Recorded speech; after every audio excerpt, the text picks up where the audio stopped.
Okay, cool. We are live now. Good evening and welcome to the Blacknificent Show. You are with your host, Difference Mawasa, and I am not alone. I am with my co-hosts here, and we are very excited to finally launch the Blacknificent Show. And thank you so much for tuning in. Let me just start by apologizing for the late live feed. Please receive our apologies for that. But we are more than excited. We are very happy to have you join us for this show. And so, what I will be doing today, we will just be introducing you to what the Blacknificent Show really is, what it aims to do, and what are the things that you are going to um, see on this platform, and some of the things that you can expect to see on these interesting shows that we are planning to have. We are launching this at a very interesting time because there's a lot that is happening around us politically. There's way too much that has been happening, and this is a platform where we will get to deal with some of those things. But we'll break down for you what the aims of the Blacknificent Show really are so that you understand where we are going with this. So I am with Nkosinathi Mahlangu, who is one of the hosts here at the Blacknificent Show. He will be talking to us a little bit later on. And I also have Simpiwe Ndlazi. She's also one of the hosts here at the Blacknificent Show, and we'll be hearing more from her a little bit later. One of our hosts is not here with us, and that is Nonhlanhla Pule, but you will get to see her as we go on with the show. So when you look around and you look at what the media has put out there, most of Black excellence is not really revealed to us, and it's not something that we can say has been spotlighted for us to see. And so, what we aim to do with the Blacknificent Show is to spotlight Black excellence, because there are a lot of people that are doing excellent things but have never really gotten a platform to showcase the things that they do, and they have never gotten opportunities um, to support their work and everything that they do. So we thought, why not come up with a show that will be a platform for ordinary Black people, not only to showcase their talents and the things that they do and what they are capable of, but to also be able to express their views in things that are happening around us.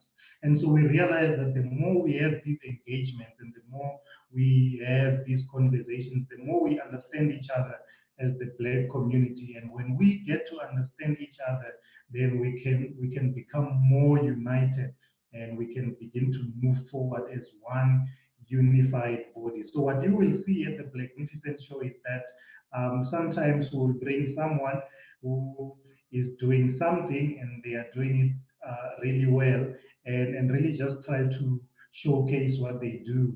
And you can also write to us if you know someone who is doing something great, someone who is excellent in whatever area of their specialty. Please write to us, and we would love to have them in this show so that we give them that platform to really express themselves.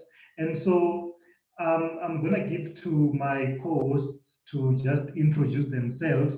And after that, Simpiwe will take us through two other aims of the Blacknificent Show so that we at least get to try to understand. And we're just going to have conversations around that. So if you're watching us live on Facebook, please feel free to post in the comments. If you have a question that you want to ask, please ask it right there on Facebook, and we should be able to respond to you. Simpiwe, over to you. Hi everyone, my name is Simpiwe and I'm proud to be part of the show. I'm one of the hosts of the Black Magnificent show, and one of the aims that I'm going to discuss that will be highlighted by the show is building empathy and encouraging African unity. And the reason why we decided to do this is because we've observed and captured the idea that we are now living in a society that is very capitalistic and a society that is very individualistic as well. Now it's every man for himself. The notion of Ubuntu is something that has been demolished. It's rare now to find people really practicing the notion of Umuntu, Umuntu Ngabantu. And that is what we aim to do with this show, to bring out stories so that people can actually build empathy for other Black individuals, to make sure Uguti, we demolish the idea that whoever is going through whatever, we don't care about it. The show is there to make sure that everyone is united and we build sympathy and empathy for other people's stories, which we may not necessarily be experiencing ourselves, but we may be actually relating to, or someone close to us might actually be going through the same thing. But it's also to give out an open mind to African people, to what other people may be going through, that and whom are not given the platform to actually share their stories. Moreover, which is the second aim that we'll be highlighting in the show, is making sure that we are bringing out hidden struggles of ordinary Black Africans, right? And the reason why we say ordinary is because it's very difficult nowadays to actually just get raw, unfiltered, undisguised Black stories from those individuals themselves. It's very hard to get subjective experiences put out there the way that they are.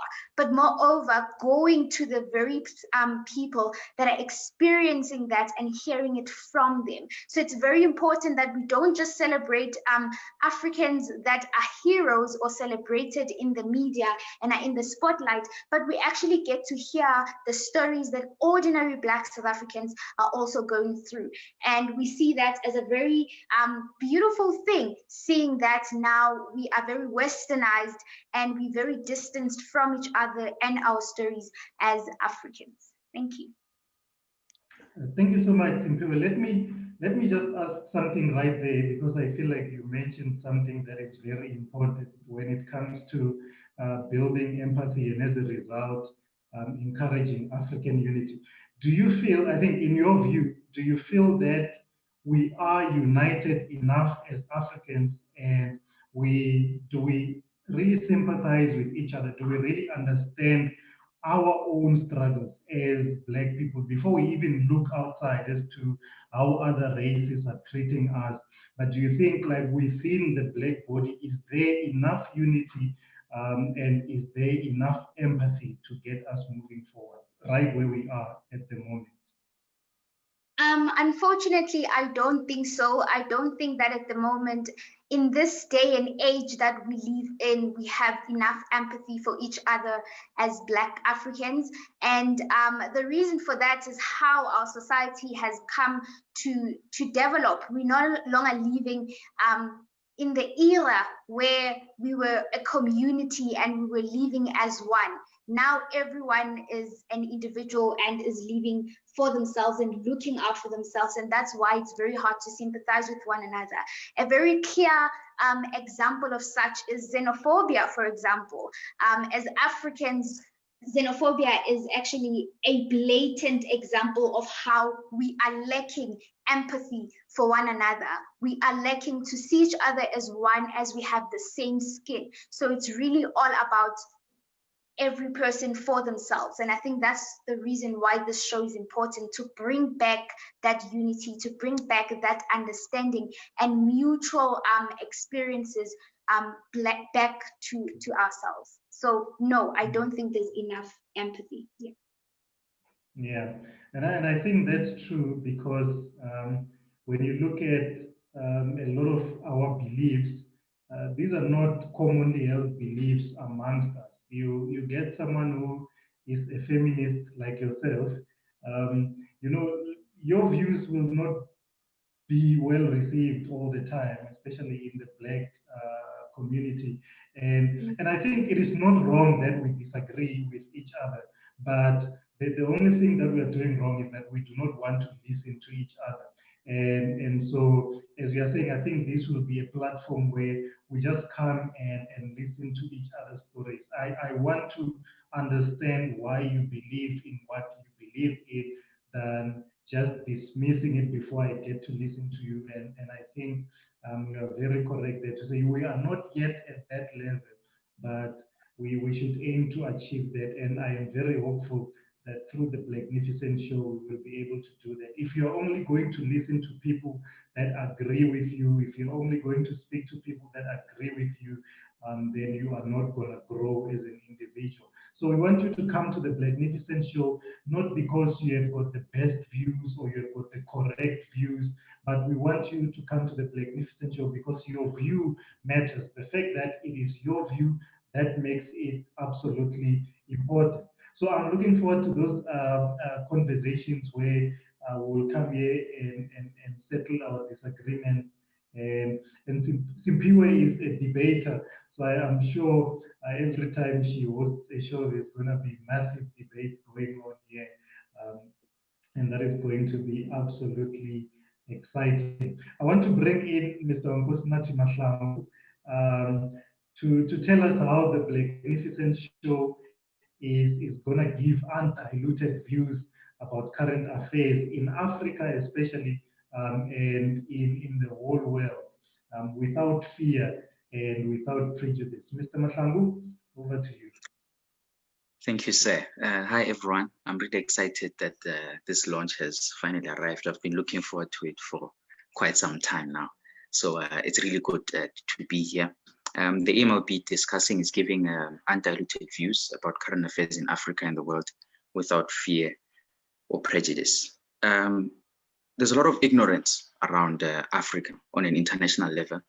And if you can ask a typical American to tell you about Africa or European, they'll maybe make a joke and refer to animals and whatnot. But in regards to how Africa is doing on an economic level, on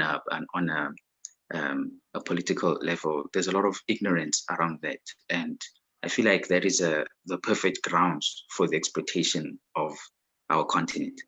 And such things need to be spoken about. There are things happening in Africa on an international level. Africa is somewhat a target for the West, and that's something that we have to look into. Those are the kind of things that we need to think about. These are things happening to countries throughout Africa that have minerals. You have America bringing up wars there.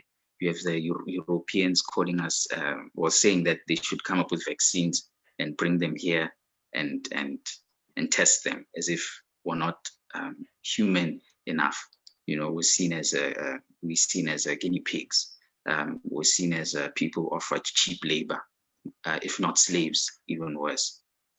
So we're always seen as Africans as people who are less. We're not seen as valuable, and that's something that we should, like as the aim says, it's something that we wish to eradicate. We want people to be aware of what's happening in Africa, and also in Africa in regards to the world on a global level. Africa, as we know, as a continent, it has a lot of wealth, but the wealth is not in the hands of the people. And that's something that we need to look into, and that's what people should expect. Those are some of the things that we're going to speak about in South Africa. The current cry is for land. I'm not sure if it's a cry in other continents, but we will be able to engage on that and actually see and have people educated and eradicate the ignorance. But also, we won't only be looking at the negative side of things. We'll also be looking at how Africa is growing, because that's a truth that we have to admit. There is a lot of growth in Africa. We see it in our country. We're seeing it in other countries as well. People are opening up. People are having opinions. People are getting educated. And those are the kind of things also that we need to expose and bring to the people. And I feel like this Blacknificent show is a great platform for that. So yeah. And yeah, I think on the basis of doing it without fear or prejudice, we've seen media houses, large media houses, giving out only a certain line, giving out only a certain narrative in a way, and not all the time sharing the views of all the parties involved in a certain matter. And that's because there's a lot of funding that's involved. When a person funds you, he can control your opinion. So I think with this show, we're independent and we can speak about things the way they are without fear or prejudice. Yeah. Yeah, I think that is absolutely clear. That is very clear. Someone spoke about a lot of views being sponsored, So I think one of the biggest problems we face with a lot of media houses is that they just do promotions. It's not like they give their real opinions and their real views. They are limited as to how far they can go. They can criticize people, but they can only go so far. So I think the Blacknificent show will enable us to be able to critique and to ask questions and to challenge some of our leaders, without Yes. being afraid of being fired by any boss, because we really need to have that platform where we can talk without any fear, and I think especially now that government usually labels things as fake news. I think we have had to deal a lot with that during this pandemic. A lot of people got arrested for spreading what was labeled as fake news. But some of the people I saw and I felt like they were raising critical questions, to say, why should this be done this way? Why should this happen? I think this is what government is up to. And then you would then have the government saying that during this time we cannot afford to have such people, and they get them arrested, which I feel like is unfair. And I think one other thing that I noticed is there's a lot of questions that we want to quickly dismiss because we either feel like they are stupid questions or they are misleading. And I realize that it is in entertaining such that we get a lot of information, So let this be that platform where people can come and talk about things without fear of being judged and without fear of being attacked by anyone.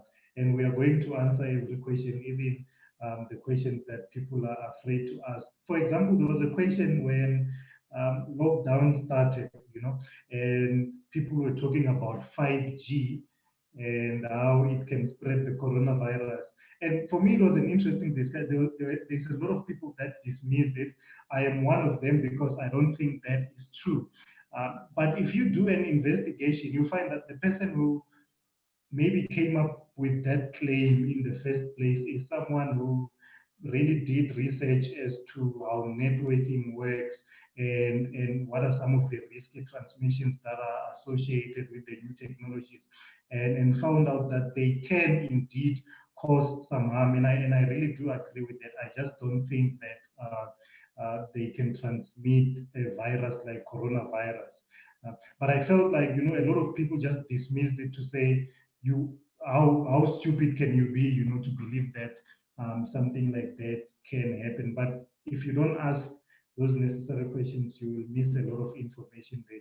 So I can't wait for us to have those kind of discussions as well.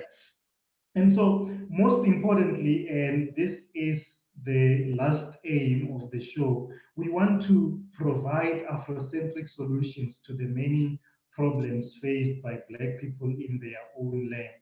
So we don't just want to come here and talk about our problems and talk about our struggles and give undiluted views about current affairs without really coming up with solutions. Because if you look at it, Most of our solutions are solutions that come from outside. It is very difficult for us to believe that we have got the solutions within ourselves. And so the Blacknificent Show is gonna be that journey of exploring and digging out Afrocentric solutions to our own problems, because we are tired of people recommending medicine for our own sicknesses. We need to deal with ourselves because we are capable of doing that. And so if I come here and discuss a certain subject, the solutions that I will recommend will be seen as solutions that are important. And same applies to everyone that is going to be joining us for the show. You know, that whatever recommendations that we have, whatever solutions that we have, those are the solutions that we want to start looking at. Those are the solutions that we want to write down and say, this is what Black people think. This is how Black people recommend that some of their problems should be solved, instead of taking recommendations from outside. So we want to go on that journey. We want to embark on that journey of finding and providing Afrocentric solutions to our problems. So every Saturday, we're going to come here, discuss a certain subject with some hosts, some guests rather, and at the end, we're going to ask them to recommend solutions. And we really just want to build on that and really document these things, these recommendations that come from our own people. And at the end, we will have a clear understanding of where we are as Black people, and what our thinking really is, because we can surely provide solutions to our problems. And so we're just going to talk about what you can expect for the coming weeks. So next week, as I said earlier, that we are going to have the spotlight version of the Blacknificent Show, where we bring excellent Black people to showcase their talents and their work and some of the things that we do. So next week we will be talking to Karabo Madiba, who is a founder of Vision Group, but we will be focusing mainly on Vision Music, which is a record label that he owns. We will also be speaking to Rodney Pasha, who is an owner of a brand called African Child. And there's a lot of amazing things that he is doing, and we will be talking to them right here next week. So I will let Simpiwe let us know what you will be talking about and what we can expect from that discussion. And Kosnati is also going to do the same. So Simpiwe will be hosting a show on the 11th with Nokwanda Shabangu and Alicia Kwadiso. And yeah, let's hear from Simpiwe what that discussion is going to be about. Thank you. Okay, so the show that I'll be hosting will basically be on the existence of African feminism. And I found that very interesting because feminism is a notion that arises from the West, and most of the people dismiss it when it comes to African context. So it's very interesting to actually acknowledge the fact that there are people that believe that Africans are feminist within themselves in their own unique way that doesn't have to correspond with Western ideologies. So that's what we'll basically be expecting from the show, to actually see the background of what is African feminism, what is feminism in itself, right? Maybe it can be defined in another way that is not as universal as we know it. So we'll be basically asking the question of, do you think that Black women, specifically in conventional spaces, are actually feminist? Do you think that the notions that are in Western ideologies that paint Africans as patriarchal, that paint Africans as more moralist dictators, and very conventional and close-minded, don't you think that that can be seen in another perspective and be seen in a different meaning, if you look at how it actually came about, how the different roles of different African people came about, and how that can still be categorized as feminism in itself? So that's basically what we'll be talking about, and I think it's going to be a very interesting show. Absolutely interesting. I will be tuning in and be asking some questions there on Facebook in the comment section, because I feel like this is going to be a very interesting discussion right there. I was tempted to ask some of the questions now, but I remember that, okay, this is a show for the 11th of October, and yeah, I can't wait for it. Mr. Mahlangu, on the 25th of October, tell us what will be happening there. All right. Yeah, on the 25th of October, we'll be speaking about student activism with the hosts, of course. There are a few guys, I don't know if they will both be there, but these are guys who have experience in student activism, and we'll be speaking to them about their experiences, and what student activism is for them. Then also there's a question that we want to try and answer, and this is a problem in many institutions and universities. Is student activism a compromise of one's academic life in general? It's a thing in universities that if you are into politics, you will not graduate in record time.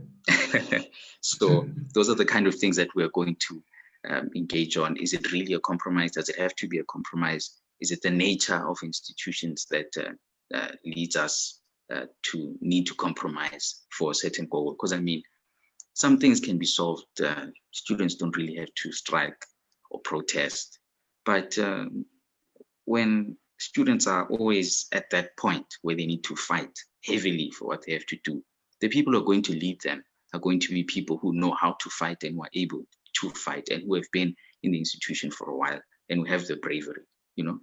And when it's like that, when intellectuals can't flourish really, you do have leaders then who do not prioritize their academic life. It can happen. So those are the kind of things that we're going to speak about. We're going to look at it. I think it's very interesting because it's something we do see as in all institutions, be it at TUT, UKZN, UJ, UP. It's a thing.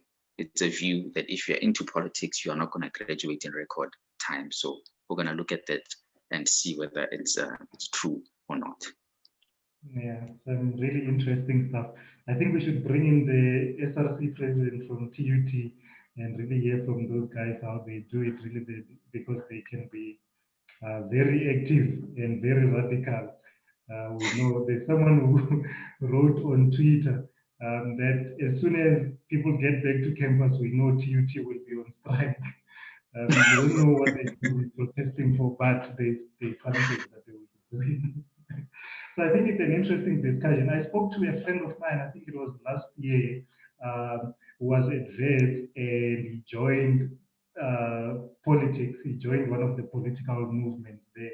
And he got an advice from one of his lecturers to say, you know what, put this thing aside for now, because the system that you are fighting is bigger than you, and there's nothing that you can do about it. You know, you would rather just focus on your academics and graduate and get out of here, because there's nothing that you're going to achieve with this. And I think that is what a lot of people are fearful about. So it is important that we come and talk about student activism. If you look at some of the leaders that we are having in our country today, they started way back in university. They started back in high school. They were very active and they were very vocal. You know, yeah. So I believe it's going to be interesting. So we are also because Nonhlanhla is not here.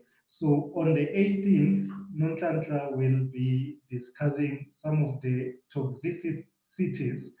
You know, English is a little bit difficult in our black townships, and so she's just going to have a general outlook and a general overview of some of the toxicities that exist in Black townships, and we're going to bring in some guests from different townships to really talk to us about their life in Black townships. I know sometimes we don't want to be too harsh on ourselves, but we really need to look at our toxic behaviors and see how they are hindering our progress. And I can't wait for that one as well, because we will really explore some of the things that we are doing and see if this is the right way to go about it. So I'm hoping that we will bring in people from some of the craziest townships that we know, so that they tell us about how life is like there. We know there's a lot of, I think they just released a list of hotspots of gender-based violence. I think the number one township was in Cape Town. Um, but yeah, we'll be looking at some of those townships and see if we can get people from some of those townships to really come and talk to us. But that is what our schedule looks like for the month of October, and there's going to be more powerful programs coming in the next month as well. We will be announcing those. Um, and so, just a quick reminder of everything that will be happening in October. On the 4th of October, we have the Spotlight edition of the Blacknificent Show. I will be joined by Karabo Madiba from Vision Music and Rodney Pasha from African Child Clothing Brand. On the 11th, Simpiwe will be discussing the existence of feminism in Africa, or the existence of African feminism. Let me put it correctly. And then on the 18th, we are looking at the toxicities in our Black townships. And on the 25th of October, to wrap up the month, we will be discussing student activism. And that is how we are going to close the month of October. I'm really excited about these shows that we will be having in the next coming weeks, and I hope you do join us. So all you need to do is to tune in on Facebook. We will be live streaming every single Sunday from 7 until 7:45. So today we were about 15 minutes late, and that is why we exceeded 7:45. But you can expect us here every Sunday from 7. And later on, these shows will be available on our YouTube channel. So please do go and subscribe to the Arise Black Child YouTube channel, and let us make it grow, and we will upload all of these shows there. You know, I want to do something very strange, because this is usually what people start with, but I think we were very excited, you know, to talk about the show and what it will bring, and some of the things that we will be doing. But now I just want our hosts to introduce themselves and the things that they do, so that we get to know a little bit about them. Imagine, like, someone has already spoken to you for over 40 minutes, and they're only introducing themselves now. But I just want Simpiwe and Kusnati, and then we will close it after this.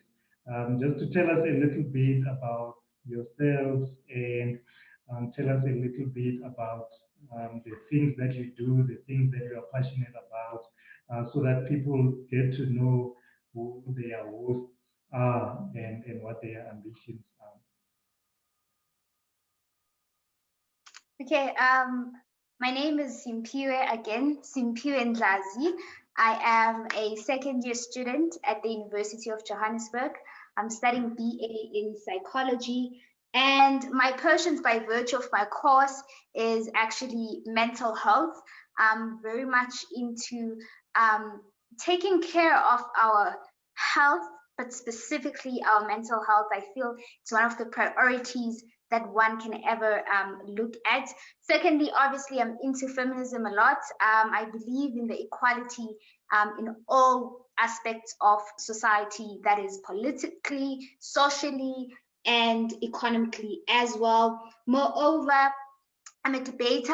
I am part of the UJ Debating Union, and I'm also a tutor who's going to be permanently a tutor soon for matriculants for life sciences. And I'm part of the Black Magnificent Show, which is an amazing show to be a part of. Thank you so much. Thank you. Thank you. Masha. Yeah, no, it's unconventional that we introduce ourselves at the end, but it's okay. Yeah, my name is Kosnathi Mahlangu. I was born in Gwandebele, in Gwamhlanga, that is in Mpumalanga, but then moved at a young age, moved to Pretoria. So yeah, that's where I grew up, and I grew up in a mixed environment, really. The town that I live at, East Lane, it's a really mixed environment. And I also went to mixed schools and whatnot. So you'd expect that a person from the environment has integrated views in a way. But I think I experienced firsthand how the color of your skin can kind of be a factor in your life, something that people actually look at and make assumptions and judgments about. So yeah, so I think from high school, that's when I told myself, you know what, something has to be done about this, and that's what sparked my interest in politics. So yeah, I'm currently in UJ. I'm very involved in student politics. I'm currently in the SRC, and if things go well, if the election goes in our favor, I'll be in the SRC the following year as well. I'm studying sport psychology, but yeah, my intention is also similar to Simpiwe's, is to further my studies in psychology. Mental health is important, and it's something that is neglected, especially among Africans. It's not something that we think of. Whenever someone has a mental problem, we usually say we are shy, or something is just wrong with them. And we don't see it as something that can be fixed, something that we can intervene in, or something that people have. You know, if you look at the rates of gender-based violence, of crime and whatnot in our in the place we live in and communities, you realize that there are people who are psychopaths. But because there's no access to mental health, we never know. This person just lives amongst us, and then one day just does something that is so bad, and we just see it somehow. And I feel like mental health will also help us in regards to Black consciousness. I feel like on a general level, Africans have an inferiority complex. Although it's bad already that white people might see us as less, it's worse that Africans also see themselves as less. And mental health can be used then in that regard to help our people. So yeah, those are things I'm passionate about. I'm passionate about politics, mental health, and any issue generally that affects Africans and that can move Africans from point A to point number B. So yeah. Right, interesting, interesting. It's a cool thing to introduce yourself at the end, you know, like people get to understand that, oh, this is why you said that when you spoke, because now people understand the things that you do and the things that you are passionate about. Well, we are coming to the end of our launch, and this is us just declaring the Blacknificent show officially open. We cannot wait to have all these conversations, all these interesting conversations with um, with everyone.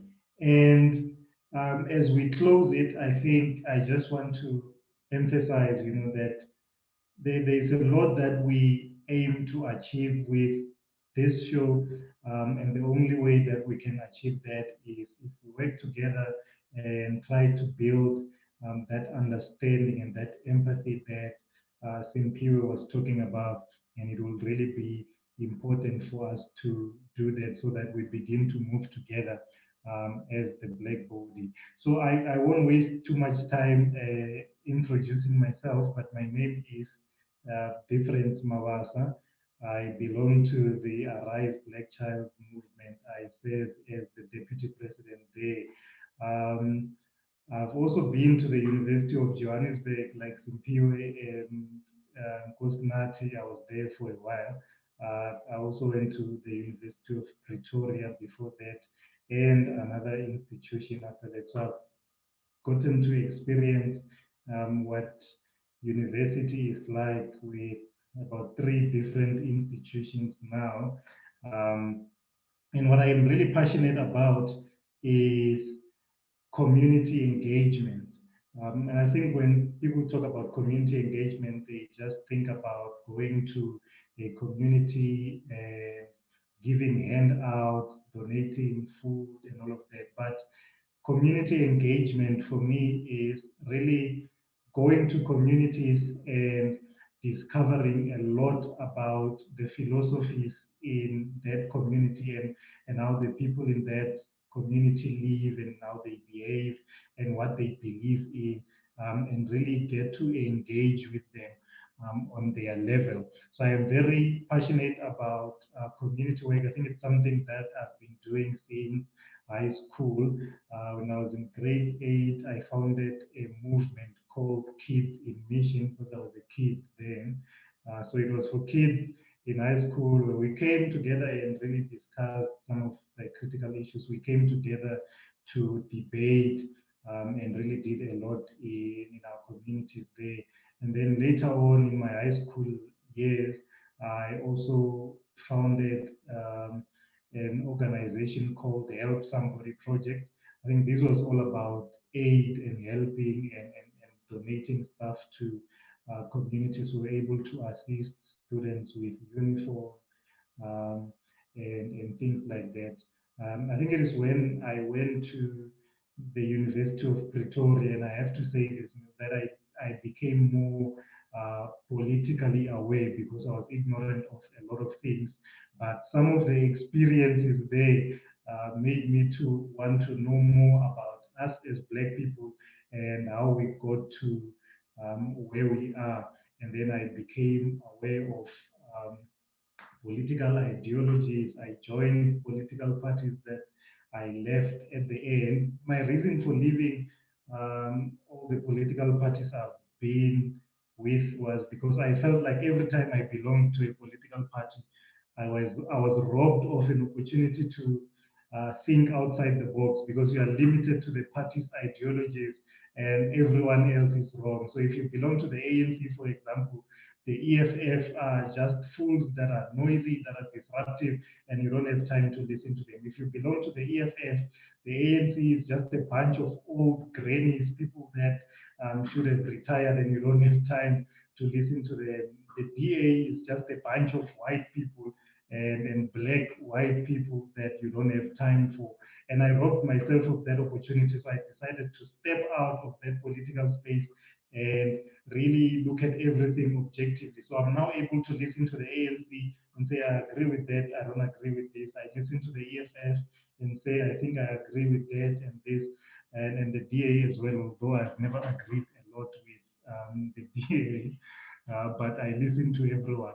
So thank you so much to everyone who has tuned in to tonight's show. That was the launch of the Blacknificent show, and we are indeed very excited to start this. We believe that it is going to be an interesting journey. So be back next week, Sunday, at the same time, same place, Facebook Live. That is where you will find us on the Arise Black Child Facebook page.